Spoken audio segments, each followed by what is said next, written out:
He was quiet, he was polite, he even helped his neighbors carry groceries. No one suspected that inside his freezer were pieces of human flesh. Every few weeks, another body went missing, but no broken doors, no screams, no witnesses, only silence, and a killer who smiled in church the next morning. What makes a human being kill without remorse? What kind of mind can commit cold-blooded murder again and again and still sleep soundly at night? In this video, we're going deep inside the mind of a serial killer. We'll uncover the hidden patterns, the early warning signs, the chilling truth about what turns a man into a monster. If you think serial killers are born evil, think again. Some of them used to be just like us. Stay until the end, because once you understand how they think, you might never look at a stranger the same way again. When we imagine a serial killer, we tend to think of someone grotesque, someone monstrous, easily recognizable, visibly unhinged. But that's a comforting illusion. The truth is far more disturbing, because most serial killers look like us. They talk like us. Some go to work, attend church, smile at their neighbors, and yet, behind that mask of normalcy hides a void, a coldness so profound that it can consume lives without a flicker of regret. To understand how a person becomes capable of killing over and over again without remorse, we have to start not with the murders, but with the mind that precedes them. Psychology defines a serial killer not simply by the number of their victims, but by their pattern, the repetition, the separation in time between killings, and most importantly, the psychological gratification they derive from it. That gratification is the key. Because serial killing is not impulsive rage. It is not spontaneous violence. It is planned, deliberate, ritualistic. It is often described as a form of compulsion, but one that offers a disturbing sense of release, even pleasure. And to make sense of that, we have to explore the roots of psychopathy. Psychopathy is a personality disorder marked by persistent antisocial behavior, impaired empathy and remorse, and bold, egotistical traits. The term is often misused in pop culture, but in clinical psychology, it has a specific structure. According to the Hare Psychopathy Checklist, developed by psychologist Dr. Robert Hare, a true psychopath exhibits characteristics such as superficial charm, pathological lying, lack of remorse, manipulativeness, and shallow emotional response. These are not just bad traits, they're signs of a brain that is fundamentally wired differently. Studies using fMRI have consistently shown that psychopaths have reduced activity in the amygdala, the region of the brain responsible for processing emotions like fear and empathy.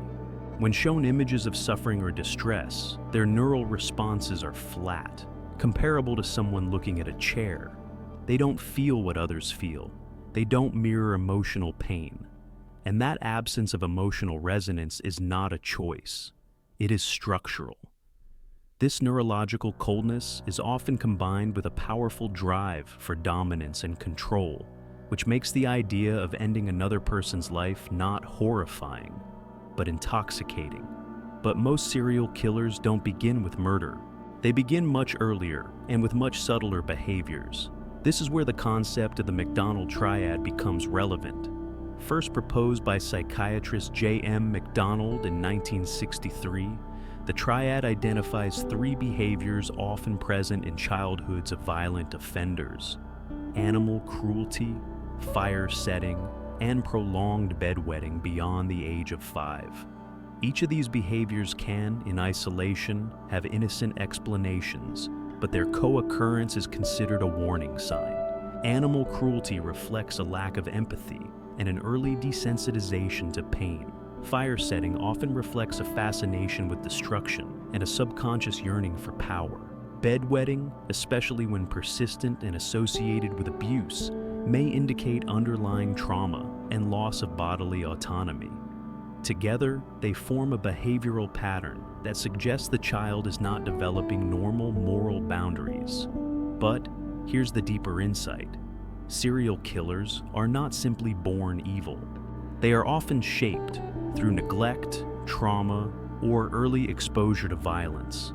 Many report childhoods filled with abandonment, humiliation, or emotional invalidation. In that context, the developing brain begins to adapt, not in healthy ways, but in protective ones. Empathy becomes a weakness, vulnerability becomes dangerous, control becomes everything, and somewhere along the way, fantasy becomes more real than reality. This is critical because fantasy is the psychological engine that drives most serial killers. Long before the first murder, they rehearse, not physically, but mentally. They imagine domination, they visualize control, they build entire internal worlds where they are gods over life and death. And like an addiction, these fantasies escalate. They require more vivid imagery, more intensity, and eventually, reality can no longer satisfy the craving. That's when fantasy breaks into the real world. That's when the first victim dies. But the first kill is rarely perfect. In fact, many serial killers describe the experience as confusing, messy, even disappointing. Because fantasy is sterile and obedient. Real victims scream, fight, bleed. And so, the killer returns to the drawing board. They refine the process. They seek better methods. They ritualize. And the second kill is often more controlled, more aligned with the fantasy, more fulfilling. This is what criminal profilers call the signature, a set of behaviors or rituals that are unique to the killer, repeated in every act. It's not about killing, it's about killing a certain way.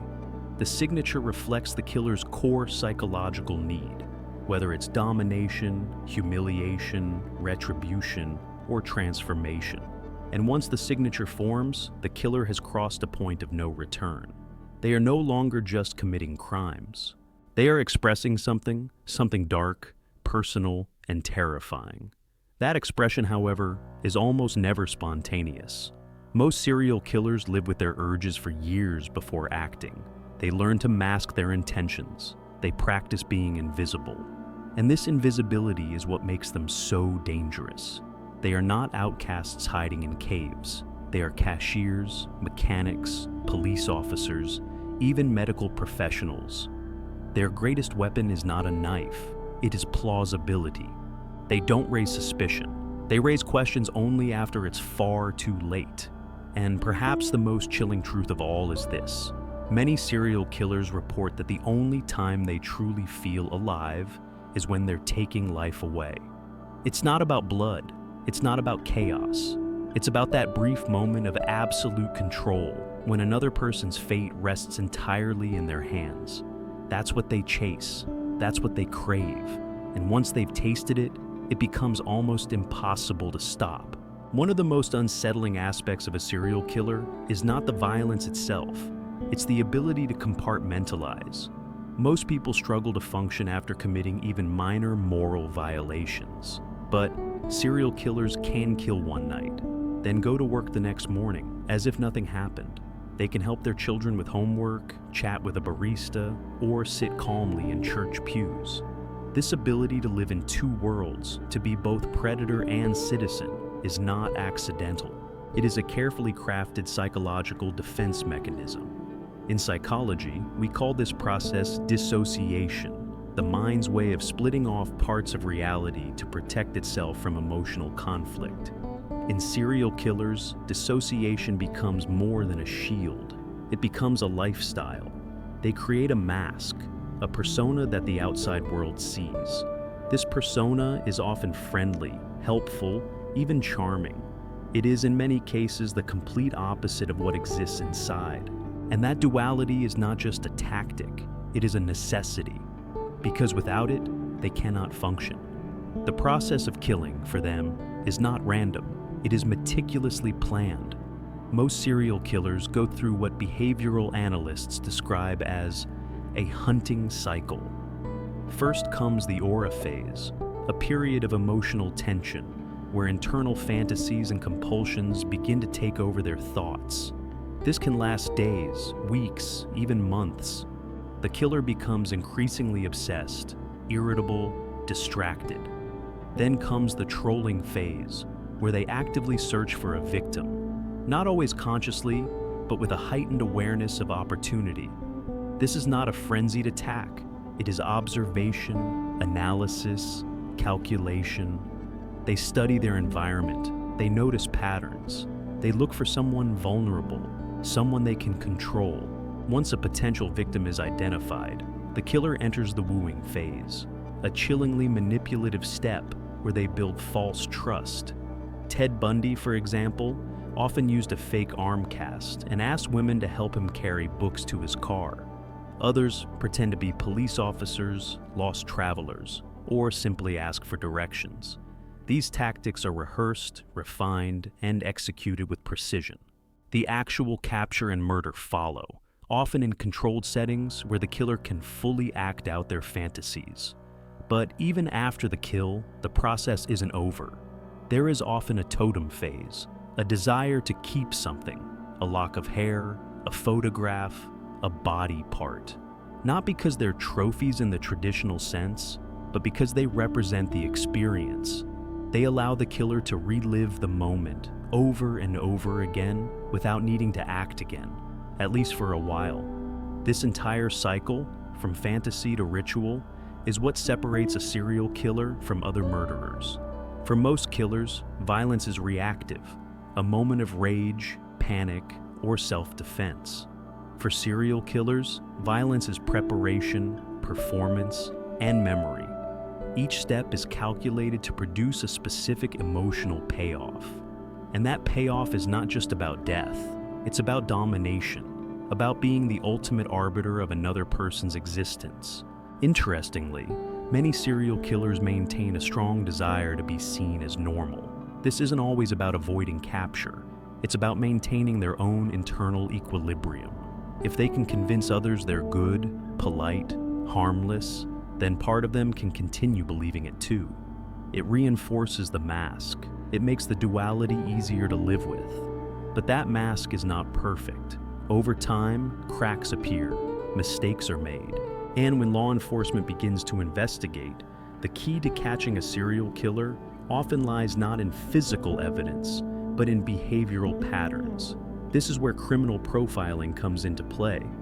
Developed in part by the FBI's Behavioral Science Unit, profiling is the process of analyzing crime scene evidence, victimology, and behavioral signatures to infer characteristics about the unknown perpetrator. Is the killer organized or disorganized? Do they stalk their victims? Are their crimes escalating? What kind of person would need to commit these acts in this specific way? For example, an organized killer tends to plan their crimes carefully, control the scene, and often show signs of above-average intelligence. They may move the body, clean up evidence, or choose victims who fit a very specific profile. Disorganized killers, on the other hand, often act impulsively, leave a chaotic scene, and may be driven by psychosis rather than calculated fantasy. These distinctions, while imperfect, can provide crucial insights, especially when multiple crimes begin to share distinct traits. Moreover, many profilers examine the signature of the killer, which is different from their modus operandi, MO. While the MO refers to how a crime is committed, such as breaking a window using a weapon, the signature refers to what the killer needs to do emotionally, posing a body, writing a message, taking a token. This signature rarely changes because it's not about logistics, it's about psychology. It reveals the killer's internal world, their unmet needs, their fixations. And as profilers begin to piece together these fragments, a clearer picture begins to emerge, not just of how the killer acts, but of why. And in many cases, that why is hauntingly empty. Because for some serial killers, there is no grand ideology, no trauma-filled manifesto. There is only hunger, a cold, persistent craving for control, for reenacting fantasies that only grow darker with time. They don't kill because they are angry, they kill because they are empty. Because in that moment, when another life is reduced to nothing, they feel powerful, they feel alive, and that moment, for them, is worth everything. As profilers and forensic psychologists dig deeper into the minds of serial killers, they begin to see patterns not just in their actions, but in their personalities. While no two killers are exactly the same, there are recurring psychological profiles that appear again and again in case after case. One of the most common is the narcissistic personality, a psychological construct defined by an inflated sense of self-importance, a craving for admiration, and a deep lack of empathy. But in serial killers, narcissism is not just vanity, it is a foundation for violence. It fuels their belief that they are above others, that they are entitled to take what they want, and that the rules of morality simply do not apply to them. A narcissistic killer doesn't just want control, they want significance. They want to feel exceptional. For them, each murder is a twisted performance, a statement to the world. I exist, I matter. You can't ignore me. This is why some killers send letters to the police, taunt the media, or carefully arrange crime scenes to create spectacle. They are not just erasing lives, they are demanding attention. The killing becomes a form of self-expression, a dark assertion of power in a world they believe has overlooked or underestimated them. Alongside narcissism, many serial killers exhibit traits of Machiavellianism, a calculated, strategic form of manipulation. They know how to lie, they know how to read people, and most importantly, they know how to make others feel safe. This is what makes them so dangerous, their ability to wear masks not out of necessity, but out of instinct. They study human behavior the way a predator studies prey, not with empathy, but with precision. They know what to say, how to move, when to smile, and behind that smile, they are always calculating. Add to this the traits of psychopathy, as we discussed earlier, and what emerges is a personality profile often referred to in psychology as the Dark Triad: narcissism, Machiavellianism, psychopathy. Together, they form a constellation of traits that, when combined with the right environmental factors, childhood trauma, social isolation, opportunity, can give rise to someone capable of unimaginable cruelty. But even cruelty has logic. One of the most misunderstood aspects of serial killers is their moral framework.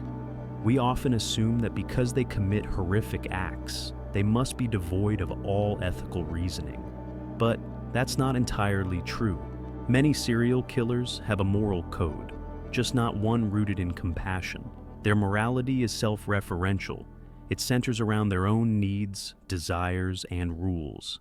In their mind, they are not evil. They are justified. They are simply claiming what they believe is theirs to take. And if others suffer, that's not their concern. Empathy in their world is weakness. Control is strength.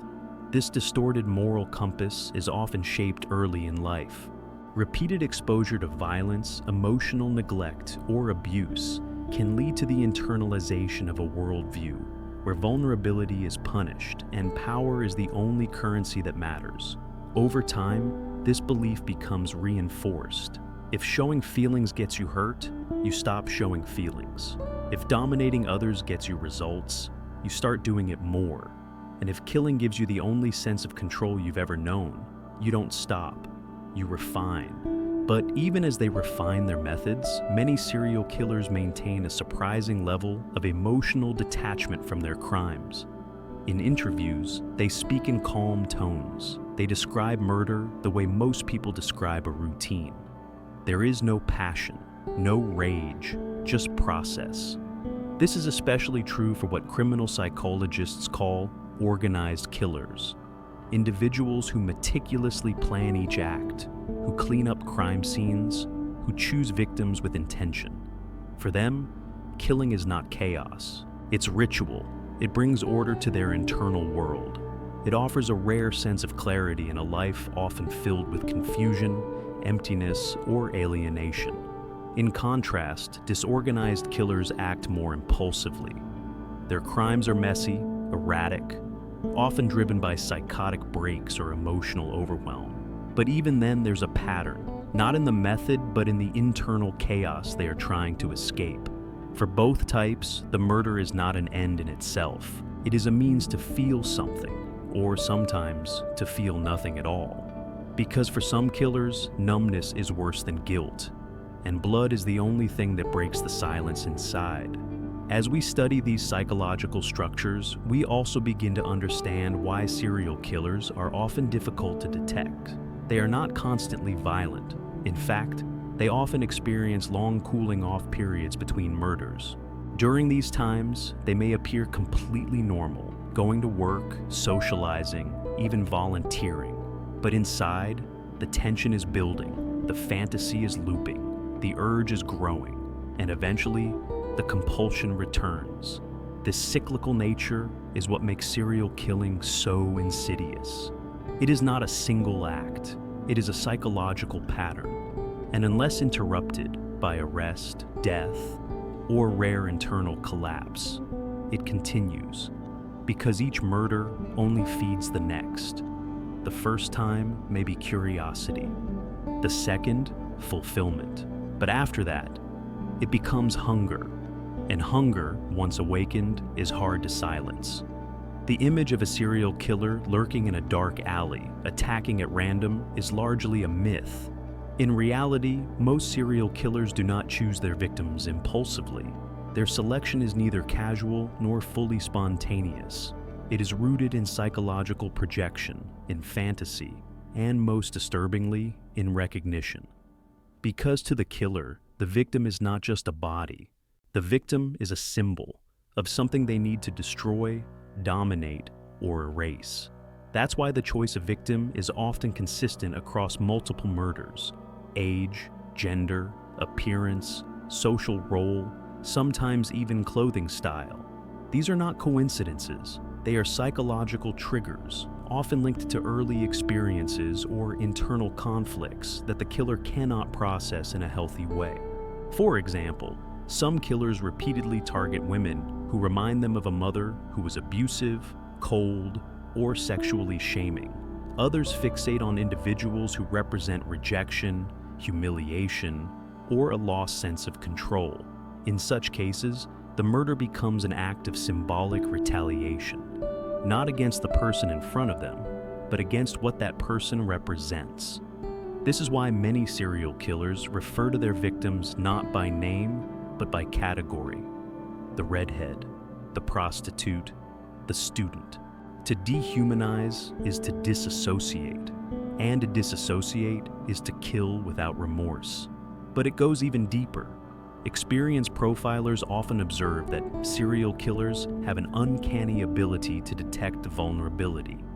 This isn't magic, it's pattern recognition, developed through obsessive observation and honed through trial and error. They notice who is distracted, who is walking alone, who is isolated from the group. More importantly, they notice who lacks boundaries, who smiles back too easily, who apologizes when bumped into, who hesitates when asked for help. These tiny social cues, invisible to most, become glaring signals to someone who is searching for the perfect target.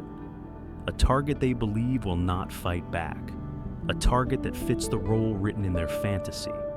And fantasy in this context is not a fleeting thought, it is a script. It has roles, actions, even props. The killer replays it for weeks, months, sometimes years. They rehearse in their minds how the interaction will unfold, how the victim will react, how they will feel at each stage. They don't just want the body, they want the experience to match the script. And when it doesn't, as is often the case, they feel both disappointed and disturbed. So they try again. They tweak the scene, adjust the performance, kill again. Not to experiment with method, but to perfect the emotion. This repetition reveals something chilling. Many serial killers do not feel that they are committing murder in the traditional sense. To them, the act is not about ending a life. It is about reclaiming a sense of agency they feel the world has taken from them. It is about imposing a narrative where they are no longer weak, ignored, or forgotten. In that twisted psychological architecture, the victim is not a person, but a mirror, reflecting back some part of the killer's unresolved pain or fragmented self, and that mirror must be shattered. Ironically, in their pursuit of power, many serial killers expose their most fragile inner truth, that they feel powerless without control, that their sense of identity is so brittle it must be reinforced by the ultimate domination, life over death. This fragility is what makes their crimes not just horrifying, but tragically human, because beneath the violence is often a history of neglect, of invisibility, of being made to feel small. But instead of confronting that pain, they redirect it. They build a world where they are gods, where fear and suffering become proof of their importance, where death becomes the only way to feel alive. And yet, there is a paradox. As much as serial killers crave power, they also live with a deep and constant fear, the fear of being truly seen, not seen as a killer, that comes later, but seen for what they really are, empty, frightened, broken. That's why they construct masks so carefully. Why they create routines, jobs, even families that look respectable. Because respectability is camouflage. It shields them not just from the law, but from their own reflection. They cannot afford to acknowledge the full weight of their actions, so they dissociate, they rationalize, they tell themselves stories. She deserved it. They wouldn't miss him. No one cared anyway. These lies become their truth, because the real truth, that they are monsters wearing a borrowed human face, is too unbearable to confront. But the cracks always begin to show: a misplaced token, a conflicting alibi, a growing compulsion that overrides caution, and sometimes a need to be caught, because for a few, the mask becomes too heavy, the double life too exhausting, the emptiness too deep to outrun. And so they leave a clue, or speak too freely, or stop running, not out of remorse, but out of fatigue. Because even monsters, when they are built from pain and loneliness, eventually want someone to look them in the eyes and say, "I see you," even if that someone is a detective and the next stop is a cold concrete cell. To understand just how precise, methodical, and psychologically structured serial killers can be, let's step away from theory for a moment and into a case that shook investigators to the core, a case where the killer was not a monster hiding in the shadows, but a neighbor who smiled, nodded, and walked his dog every morning. His name was Dennis Rader, but the world would come to know him by the name he gave himself, BTK. Short for bind, torture, kill. For over 3 decades, BTK terrorized Wichita, Kansas. His crimes were brutal, sadistic, and horrifyingly specific. But what made him truly terrifying wasn't the violence. It was the planning, the ritual, the cold detachment with which he spoke about it all years later. Dennis Rader was a church council president, a Cub Scout leader, a city compliance officer. He wrote meticulous logs about people who didn't mow their lawns. He sent typed reports. He lived in a modest house with his wife and children. And no one suspected that behind that quiet suburban life was a man who cataloged his victims in 3-ring binders and relived their deaths through drawings, notes, and personal tokens. What makes Rader's case a textbook example of the criminal psychology we've been exploring is how clearly his behaviors align with everything we now understand about organized killers. He had a cooling off period that could stretch for years, but during those periods he didn't heal or reform. He fantasized, he planned, he selected new victims, he wrote letters to the police, taunting them. He even left behind packages at random locations, carefully labeled, containing poems and crime scene photos he had taken himself. These weren't just trophies, they were reminders, proof, evidence that he existed, that he had power in a world that otherwise made him feel insignificant. That need for recognition is one of the strongest psychological drivers for narcissistic offenders, and Rader's behavior confirmed this perfectly. He craved attention, When years passed without media coverage about BTK, he re-emerged, not to kill again immediately, but to communicate. He sent letters to news stations. He asked, "How come no one talks about me anymore?" And in his final months of freedom, it was this need to be acknowledged that ultimately got him caught. He asked the police if they could trace a floppy disk. They lied and said no. He sent one. Inside the metadata, they found a name: Dennis Rader. Within days, he was in handcuffs. When interrogated, Rader spoke about his crimes as if they were projects. He used words like opportunity, target package, phase. He described binding and murdering his victims with clinical detachment, as if reading from a manual. He gave his fantasy self a name: Factor X. He spoke of it as if it were a separate force, a shadow that lived inside him. This wasn't psychosis, it was compartmentalization. Factor X was not an excuse. It was his way of managing the gap between the man in public and the predator in private, between the mask and the monster. From a psychological standpoint, Rader's case demonstrates several key dynamics we've discussed. First, the dual life, the ordinary man who can function in society while carrying out unspeakable acts. Second, the ritualistic signature. BTK didn't just kill. He bound, he tortured, and he documented. It wasn't about efficiency, it was about fulfillment. Third, the emotional flatness. His descriptions of the murders lacked remorse, reflection, or even horror. He seemed more invested in the narrative of being BTK than in the gravity of his victims' deaths. To him, murder wasn't chaos, it was a legacy. But perhaps the most revealing aspect was how he saw himself. When asked if he felt evil, he said, "I'm not a monster, I'm just a guy with a bad side." That sentence captures the essence of many serial killers' internal worlds. They don't see themselves the way we do. They create internal justifications that allow them to continue. They split their identity into manageable parts: the father, the worker, the killer. As long as those parts don't collide, they remain functional. But when the mask slips, when the worlds begin to bleed into each other, that's when they unravel. Cases like Dennis Rader's are not just stories of horror. They are case studies in suppressed rage, unmet needs, and the dark architecture of control. They teach us that serial killers are not accidents of evil, but products of complex psychological trajectories, reinforced by fantasy, shielded by social normalcy, and driven by a hunger for power over the most sacred boundary we have: life itself. And perhaps that is the most terrifying truth of all, that evil, in its most persistent form, often wears a smile, that monsters don't always hide under the bed. They sit beside us in meetings, stand behind us in line, and nod politely as they pass us on the street.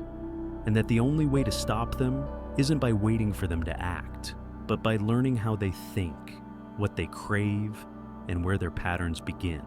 Because understanding the mind of a serial killer isn't just about solving crimes after the fact. It's about building the psychological tools to see danger before it strikes, to see beyond the mask, into the eyes of someone who feels nothing and wants everything. As the field of criminal psychology evolved, so too did our ability to understand and predict violent behavior.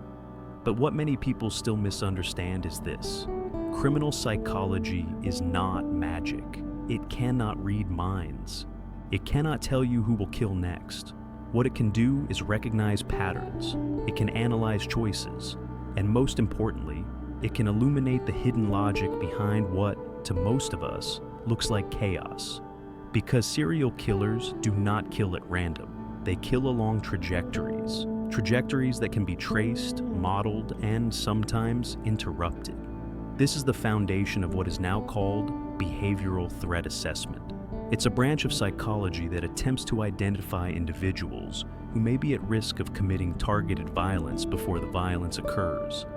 The process involves monitoring changes in behavior, analyzing the presence of specific psychological markers, and evaluating risk factors such as social isolation, obsession with past killings, grandiosity, and intense narcissistic rage. While it is not an exact science, it has become one of the most powerful tools in law enforcement's arsenal, not to prosecute, but to prevent. One of the greatest challenges in threat assessment, however, is the fact that most people who exhibit antisocial or even violent fantasies never act on them. The human mind is complex. Dark thoughts do not always lead to dark deeds. In fact, many individuals with aggressive impulses use fantasy as a form of catharsis, not motivation. So, where is the line? When does fantasy cross into planning? When does imagining harm become preparing for it? Psychologists often look for leakage, behaviors or communications that suggest a person's internal world is spilling into the external one. These can include written manifestos, drawings, social media posts, or sudden changes in habits. But even with these signs, certainty is elusive. Because the terrifying truth is, the people most likely to commit serial murder are often the best at hiding it. They've practiced, they've compartmentalized, they've built lives designed to deflect suspicion. And until something cracks, until a mistake is made, they remain invisible. This is where psychology's role becomes not just clinical, but ethical. Because understanding the mind of a serial killer forces us to confront uncomfortable questions, not just about others, but about ourselves.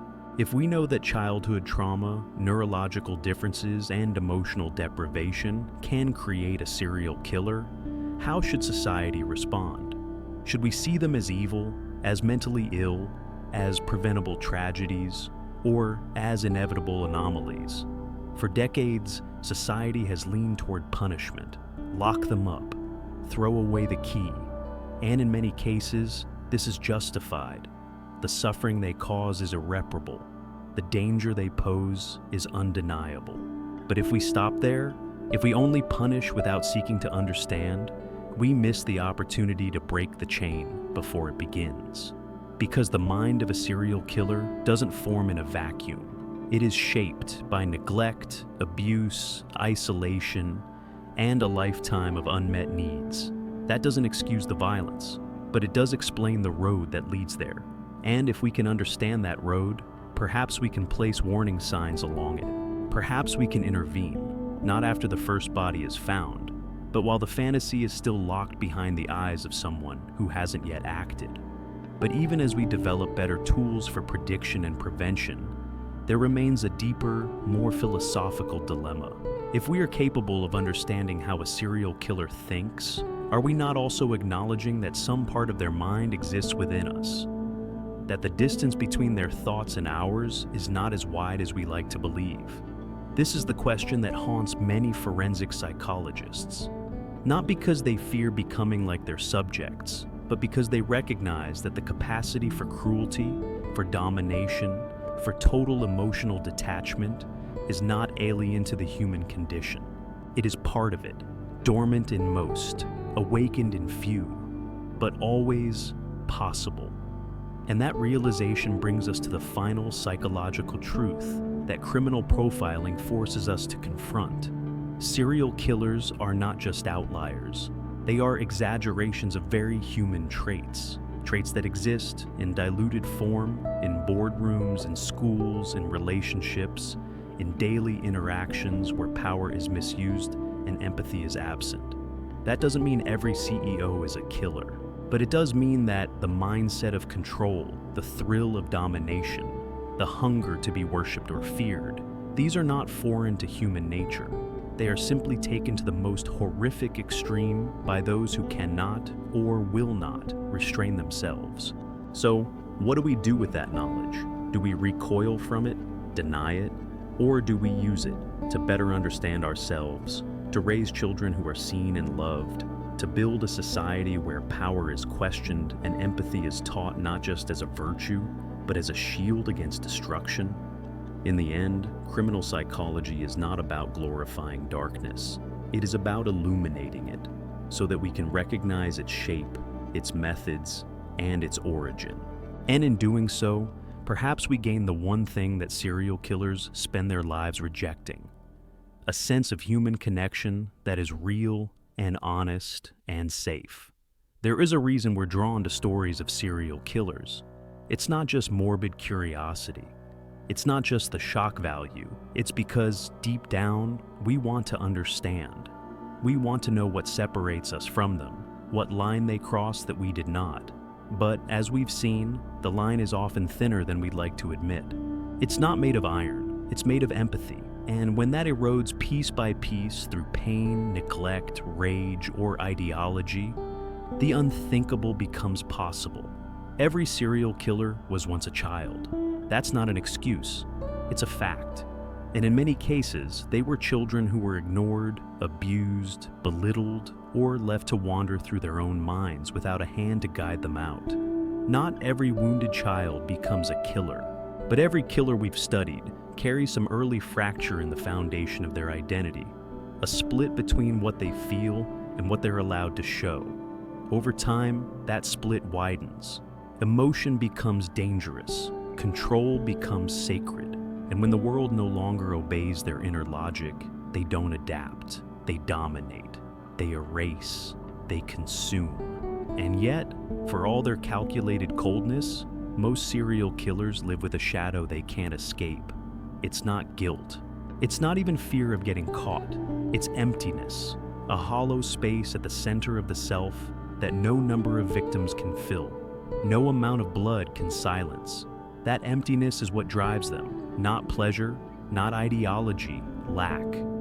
The absence of meaning, of connection, of feeling anything at all. Killing, for them, is a desperate attempt to feel something. But what they find at the end of each act is silence, deeper silence. And so, they go again. Not because they love it, but because they have nothing else. That's what makes them truly terrifying. Not that they're inhuman, but that they are human, twisted beyond repair by a lifetime of inner void. And it forces us to confront something uncomfortable, that human beings are capable of extraordinary beauty, compassion, and wisdom, but also of bottomless cruelty when empathy dies, when the need to feel something outweighs the need to understand it, when control becomes more important than connection. In many ways, studying the mind of a serial killer is less about understanding them, and more about understanding what happens when the scaffolding of morality collapses, when the stories we tell ourselves to stay sane, about right and wrong, about life's value, about the sacredness of others, are slowly replaced by the hunger for dominance, identity, and recognition. Because make no mistake, serial killers are not just outliers. They are extreme representations of what goes wrong when the human mind is left untethered from conscience, from compassion, from community.